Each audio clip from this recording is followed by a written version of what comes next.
Selamat siang kepada seluruh saudara-saudari di Indonesia. Saya Felicia, yang juga lebih akrab dikenal sebagai Felicia Tissue di sosial media. Dalam situasi pandemik yang sulit ini, saya berharap warga Indonesia akan tetap tabah dan menjaga kesehatan masing-masing. Ini pertama kalinya saya memberanikan diri untuk berbicara di publik, untuk meluruskan hal-hal yang selama ini menjadi simpang siur dengan tidak adanya kejelasan dan penyelesaian oleh pihak Bapak Jokowi dan keluarga. Akibatnya, akhir-akhir ini telah terjadi hujatan kejam yang dilontarkan terhadap saya dan keluarga dengan membawa isu suku, agama, dan kewarganegaraan. Setelah memilih untuk diam selama ini, saya rasa ini tidak bisa terus dibiarkan. Hujatan harus dihentikan dan publik harus mengetahui apa yang terjadi sebenarnya. Pada tahun 2016, saya diminta oleh putra bungsu Bapak Jokowi untuk bertemu dengan beliau dan Ibu Iriana, dan juga sempat diperkenalkan kepada keluarga besar beliau. Sejak berjalannya hubungan antara saya dan putra beliau, sudah beberapa kali diundang untuk menghadiri acara keluarga besar beliau, seperti pernikahan Mas Rio dan Mbak Ayang. Dalam acara tersebut, saya disediakan tempat tinggal di kediaman Mas Gibran selaku putra sulung beliau dan Mbak Selvi selaku istrinya. Saat itu saya sempat bertemu juga dengan Bude dan Pak B selaku kakak dan kakak ipar dari keluarga Ibu Iriana. Dengan pihak keluarga saya pun, putra beliau sudah meminta izin kepada orang tua dan nenek saya dan sering bertemu untuk menjalin hubungan yang baik. Dengan keakraban tersebut yang dijalin sedemikian waktu, tentunya kehilangan mendadak putra beliau dari kehidupan saya bukanlah hal sepele yang bisa dipertimbangkan dan diperlakukan seperti beberapa hal politik yang sering waktu diabaikan dengan cara mendiam. Tapi masalah saya ini harus diselesaikan secara kekeluargaan. No ifs and no buts. Pada akhir Desember 2021, putra beliau menelpon dan mengatakan secara langsung kepada saya keinginan untuk menikah dan sudah memberitahukannya kepada Bapak Jokowi. Putra beliau pun sudah meminta restu kepada orang tua saya. 2 minggu kemudian, putra beliau menghilang dan memblokir seluruh kontak seluler. Walaupun saya sangat terpukul, saya mentegarkan diri dan mencari cara untuk mengetahui apa yang sebetulnya terjadi dengan mencoba untuk menghubungi putra beliau dengan berbagai cara dan juga kepada keluarga Bapak Jokowi. Tapi dengan sesatnya, tidak ada satupun yang merespon dan Ibu Riana pun mengganti kontak selulernya. Satu-satunya pembicaraan yaitu dengan Bude yang sempat kaget kepada perilaku putra beliau. Pada waktu itu, saya dianjurkan untuk tidak mengosongkan pikiran dan disampaikan bahwa Bude yang akan coba cari tahu dari keluarga beliau. Namun, setelah 2 hari kemudian, pada saatnya saya WhatsApp kepada Bude, dia pun tidak merespon balik. Alangkah anehnya. Dan yang lebih kejam lagi, putra beliau tetap aktif di sosial media Twitter, tetapi saya diabaikan begitu saja tanpa kabar dari semua pihak keluarga Bapak Jokowi. Namun, dengan demikian saya pun tetap berusaha untuk menulis surat tangan yang dikirim langsung dari Singapura ke Indonesia dengan tujuan kepada Bapak Joko Widodo. Isi surat tersebut meminta untuk hal ini diselesaikan secara kekeluargaan, karena dampaknya akan sangat berat bagi saya apabila tidak ada penjelasan dan penyelesaian dari pihak beliau.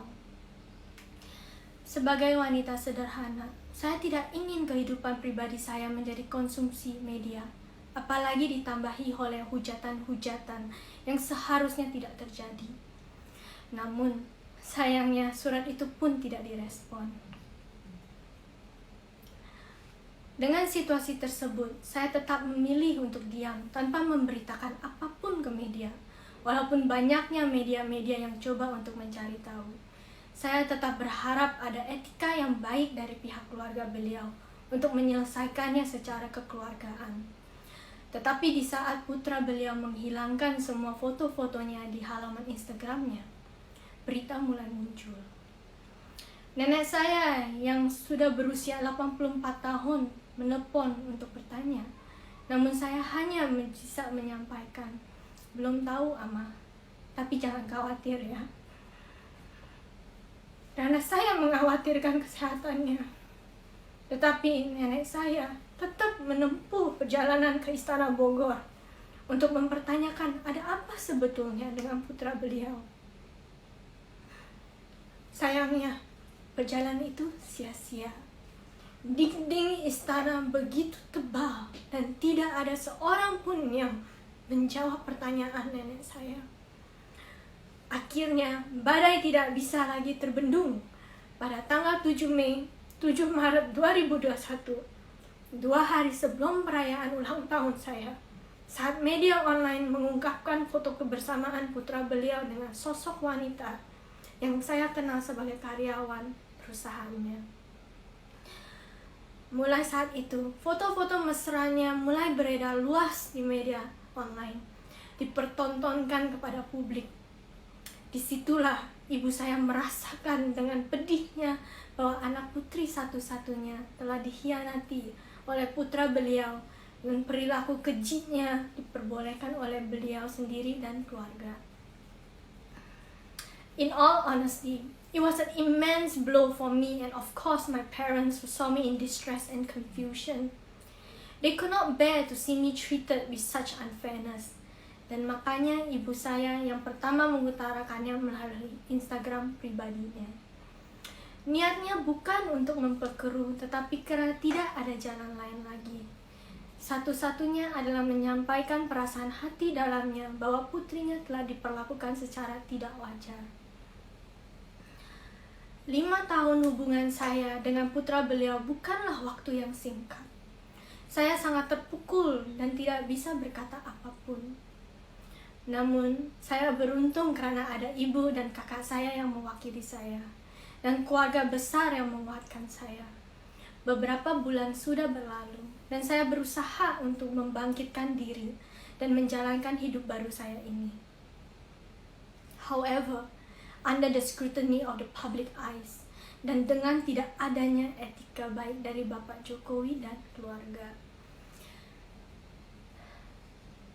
telah memberikan peluang untuk orang-orang di sosial media untuk menggoreng dan menghujat saya dan keluarga, seperti ibu dan nenek saya. Sampai saya pun secara langsung dihujat secara ras, agama, suku, keluarga negaraan, dan juga dengan menggunakan kata-kata kotor yang merendahkan harga diri saya sebagai wanita. Bisa dibayangkan dampak beratnya untuk saya dan keluarga. Saya rasa Bapak Jokowi yang juga mempunyai anak perempuan dan juga cucu-cucu perempuan bisa merasakan sebagai orang tua apabila ini terjadi kepada pihak beliau. Saya ingin tegaskan, ini bukan masalah jodoh atau tidak berjodoh, ini tapi masalah etika dalam penyelesaian masalah kekeluargaan. Saya ingin bisa menjalankan hidup saya dengan legowo tanpa selalu diusik. Karena tidak ada penyelesaian baik dari pihak beliau, maka saya harus berbicara yang sebenar-benarnya kepada publik agar saya dan keluarga tidak dipertanyakan lagi satu persatu, apalagi diusik dengan hujatan yang kejam. Seharusnya lelaki wajib melindungi wanita, tapi pada saat ini saya berdiri dengan tegar untuk diri sendiri. Seperti yang dikatakan almarhum Gus Dur, sosok pemimpin moderat yang sangat saya kagumi. Pancasila dan konstitusi begitu mudah diucapkan oleh para elit dan penguasa. Namun mengapa mereka begitu sulit melaksanakannya? Sebelum saya mengakhiri video ini, saya ingin mengucapkan selamat Hari Waisak bagi seluruh umat yang merayakannya. Terima kasih.